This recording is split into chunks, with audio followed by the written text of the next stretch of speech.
নমস্কাৰ মৰমৰ ছাত্ৰ ছাত্ৰীসকল এই ভিডিঅ'টোৰ জৰিয়তে আমি শংকৰদেৱ শিশু নিকেতনৰ অষ্টম শ্ৰেণীৰ গণিত বিষয়ৰ 2A অনুশীলনীটো আলোচনা কৰিম। এই অনুশীলনীটোৰ নাম আছিল এটা চলকযুক্ত ৰৈখিক সমীকৰণ।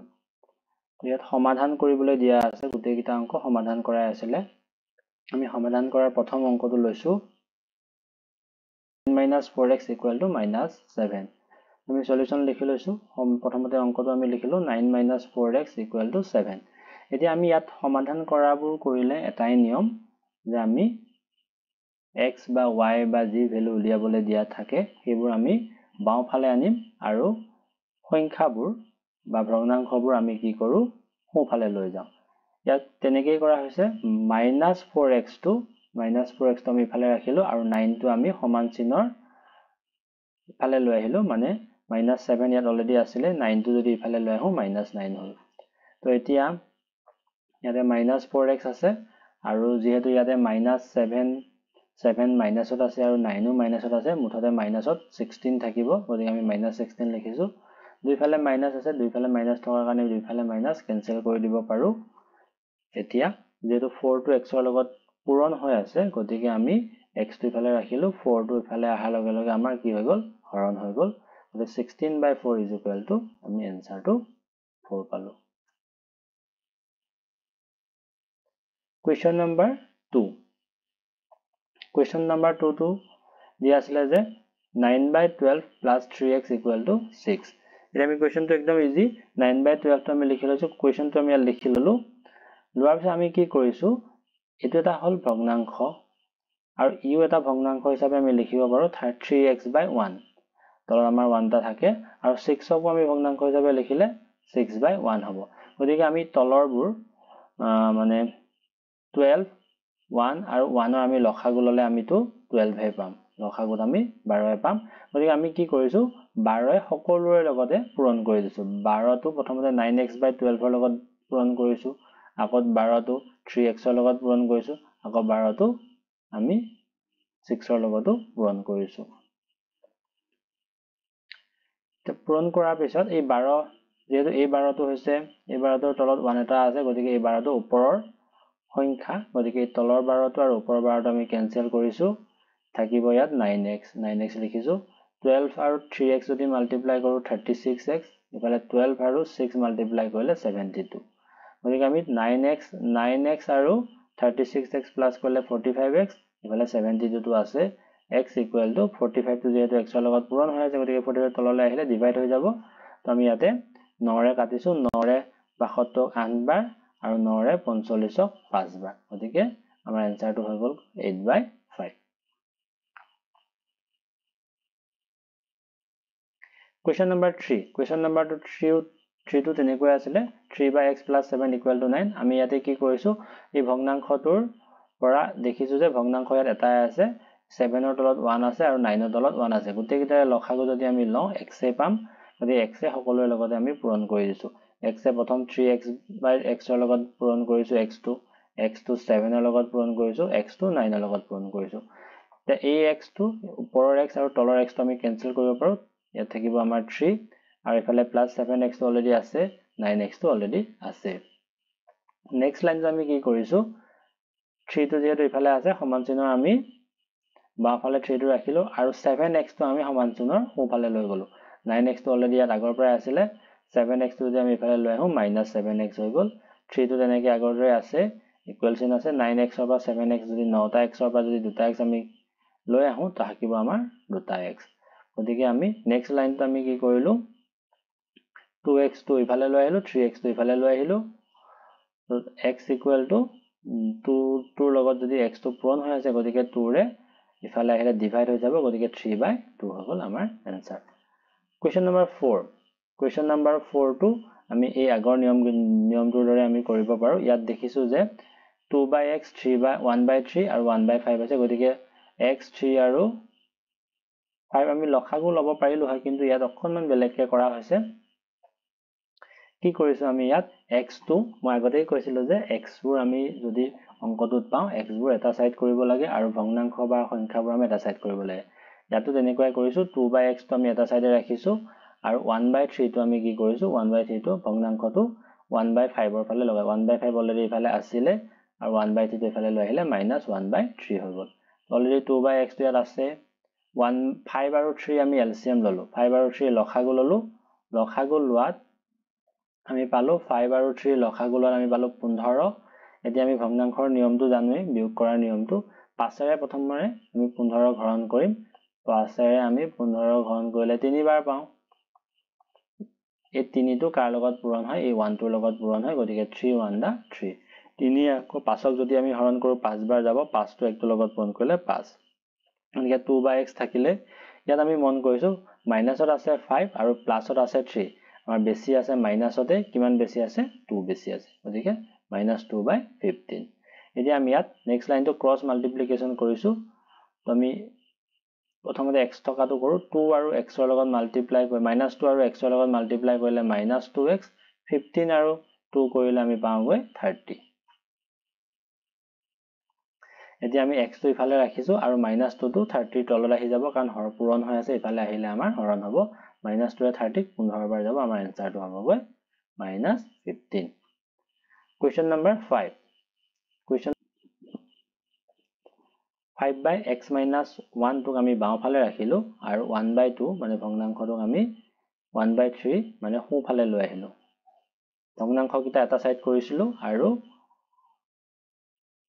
x টকা ৰাখিটো এটা সাইড কৰিলো ইয়াত 5/x 5/x - 1 সৰি 5/x - 1 5/x - 1 5/x - 1 এনেকৈ থাকিলে আমি এটো আমি ভগ্নাংশটোহে আমি বিয়োগ কৰিছো 1/3 পৰা 1/2 3 আৰু 2 যদি আমি লখাগু লওঁ 6 হৈ গল 3 এ 6 দুবাৰ যাব 2 টো 1 টোৰ লগত পূৰণ কৰিলে 2 2 এ 6 তিনিবাৰ যাব 3 টো 1 টোৰ লগত পূৰণ কৰিলে 3 গতিকে আমাৰ ভগ্নাংশটো এনেকৈ আছে ইয়াত দেখিছো যে মাইনাসত আছে 3 প্লাসত আছে 2 গতিকে আমাৰ বেছি আছে কত মাইনাসত কিমান বেছি আছে -1 নেক্সট লাইনটো আমি ক্ৰস মাল্টিপ্লিকেশন কৰিছো -1 টো x - 1 ৰ লগত আৰু 6 টো 5 ৰ লগত -1 টো x - 1 ৰ লগত আৰু 6 টো 5 ৰ লগত কৰিলে ৰাখিছো এতিয়া -1 টো এবাৰ x ৰ লগত পূৰণ হ'ব আৰু -1 টো এবাৰ -1 ৰ লগত পূৰণ হ'ব -1 টো x ৰ লগত পূৰণ হ'লে -x -1 টো -1 ৰ লগত পূৰণ কৰিলে +1 হ'লে 6 5 গুণ 30 আমাৰ হ'লে তো ইফালে -x টো ইয়াত থাকি গল 1 টো যদি আমি ইফালে লৈ যাওঁ সমান চিনৰ সোঁফালে গতিকে 30 - 1 হৈ গল 30 - 1 মানে হল 29 ইফালে -x টো আছে তো x = - ডাল আমি ইফালে ট্ৰান্সফাৰ কৰিছো গতিকে -29 আমাৰ উত্তৰটো Question number 6 Question number 6 টো আমি কি কৰিছো আগৰ দৰে আমি x টকা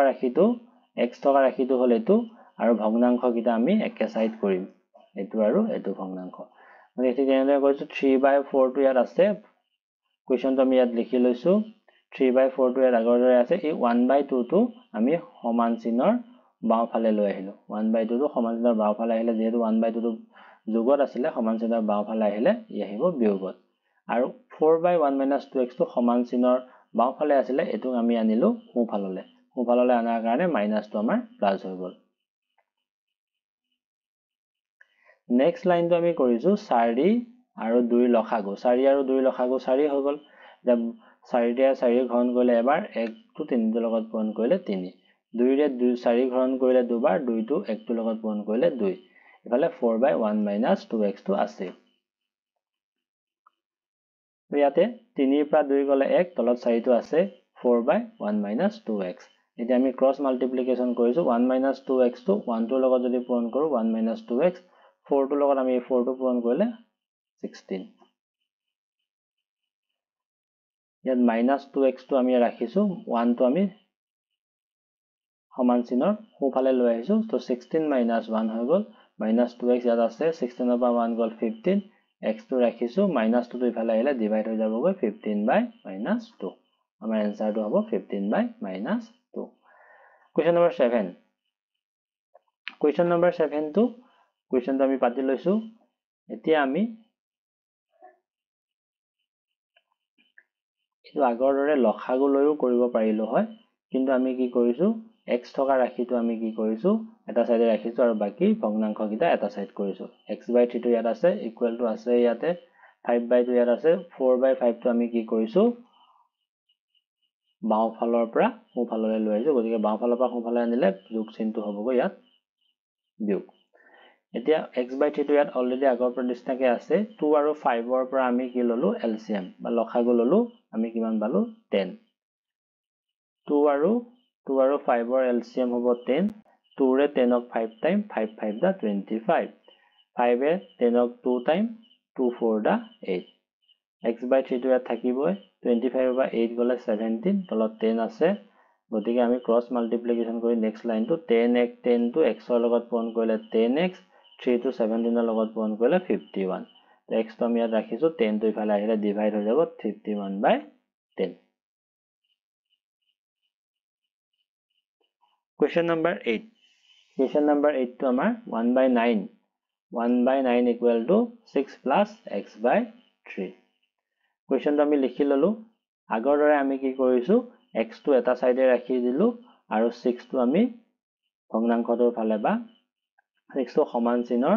বাও ফালে লৈ আহিলো সমান চিনৰ বাও ফালে আহিলে 6 টো হৈ যাবগৈ -6 তো 6 ৰ তলত আমি গম পাও যে 1 এটা আছে এটো 9 আৰু 1 ৰ আমি এলসিএম লম 9 হৈ যাব 9 এ 9 ক 1 টাইম 1 1 দা 1 1 এ 9 ক 9 টাইম 9 6 দা 54 এতিয়া আমি গম পালো যে 1 আছে পজিটিভত আৰু 54 আছে নেগেটিভত গতিকে আমাৰ বেছি হ'ব নেগেটিভত কিমান বেছি -53/9 থাকিল x/3 Next line to ami ki cross multiplication korile hobo 9 to x ৰ লগত যদি আমি পূৰণ কৰো 9x 3 to 53 লগত পূৰণ কৰিলে 3 into -53 গতিকে আমি x to 9 ৰ লগত মাল্টিপ্লাই হৈ আছে গতিকে আমি x টো ইফালে ৰাখিলে 9 টো ইফালে 9 টো যদি আমি সমান চিনৰ সো ফালে লৈ আহো হৰণ হৈ আহিব গতিকে 3 into -53 ডিভাইড কৰিব লাগিব আমি 9 এৰে তো এখিনি আমি লঘিষ্ঠ আকাৰলৈ নেছো আমি কাটা কাটি কৰিছো 9 এ যেহেতু 9 3 এ যেহেতু 9 ক যায় গতিকে আমি 3 বাৰ কাটিছো তলত 3 থাকিল ওপৰত -53 তো আমাৰ এতে answer Question number 9 Question number 9 to আমি question to পাতি লৈছো ইয়াতো মন কৰিছো আমি দুইটা ভগ্নাংশৰ আকাৰতে আছে গতিকে আমি কি কৰিলো ক্ৰস মাল্টিপ্লিকেশন কৰিলে আমাৰ হৈ যাব এটো 5 টোৰ লগত আৰু 9 টো 1 টোৰ লগত আমি কৰি দিও তো 5 এৰে p - 6 ক আমি পূৰণ কৰিছো 9 এৰে 1 ক আমি পূৰণ কৰিছো 9 1 দা 9 যে 5 টো এবাৰ p টোৰ লগতো মাল্টিপ্লাই হ'ব 5 টো এবাৰ 6 ৰ লগতো মাল্টিপ্লাই হ'ব 5 টো p লগত মাল্টিপ্লাই হলে 5p 5 টো 6 ৰ লগত মাল্টিপ্লাই হলে 30 = 9 ইয়াত আমি কি কৰিলো 5p টো ইয়াত থাকিমে এই 30 টো আমি যেহেতু যোগ বিয়োগৰ আছে আমি ইফালে লৈ আহিলে যোগৰ আহি যাব তো আমাৰ নেক্সট লাইনটো হ'ব 5p ইয়াত থাকিব 30 আৰু 9 যোগ কৰিলে আমি পামগৈ 39 p টো যেহেতু 5 ৰ লগত মাল্টিপ্লাই হৈ আছে গতিকে 5 টো ইফালে আহাৰ লগে লগে ডিভাইড হৈ যাব 39/5 তো আমাৰ आंसरটো হ'ব 39/5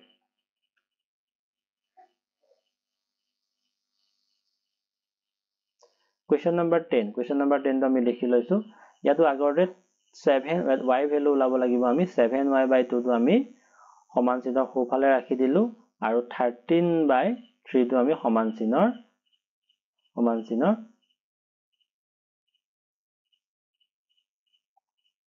সোফাললে লৈ আহিলো যে 5/2 অলৰেডি ইয়াত আছিল আৰু 13/3 আহিলে -13/3 হল যে আগৰৰে 7y/2 টো ইয়াত থাকিবই 2 আৰু 3 যদি আমি লসাগু লওঁ 6 পাম 2 ৰে 6 ক 3 টাইম 3 5 দা 15 3 ৰে 6 ক 2 টাইম 2 13 দা 26 7y/2 টো আকৌ আগৰৰে আছে ইয়াত আমি মন কৰিলে দেখিম যে মাইনাসত আমাৰ 26 আছে প্লাসত আছে আমাৰ 15 আমাৰ ইয়াত গম পালো যে মাইনাসতে বেছি আছে কিমান বেছি আছে -11 তলত আমাৰ 6 থাকিব আমি ক্ৰস মাল্টিপ্লিকেশন কৰিছো এই 2 টো 11 ৰ লগত 7y টো আমি 6 ৰ লগত মাল্টিপ্লাই কৰিম 7y টো 6 ৰ লগত মাল্টিপ্লাই কৰিলে 42y 2 টো 11 ৰ লগত মাল্টিপ্লাই কৰিলে -22 এতিয়া আমি y টো ইয়াতে ৰাখিম আৰু 42 টো ইফালে আহিলে ডিভাইড হৈ যাব 22/-22/42 এতিয়া 2 ৰে যদি আমি দুইটাকে ডিভাইড কৰিবলৈ পাৰো 2 ৰে 22 ক ডিভাইড কৰিলে 11 আৰু 2 ৰে এটো 42 21 তো আমাৰ এনসাৰটো হ'ব -11/21 এই ভিডিওটোত আমি 2 এৰ আমি কোৱেশ্চন 10টা আলোচনা কৰিলো ইয়াৰ পিছৰ ভিডিওটোত আমি বিৰ কোৱেশ্চন খিনি আলোচনা কৰিম তোমালোকৰ যদি ভিডিওটো ভাল লাগিছে শ্বেয়াৰ কৰি দিবা ধন্যবাদ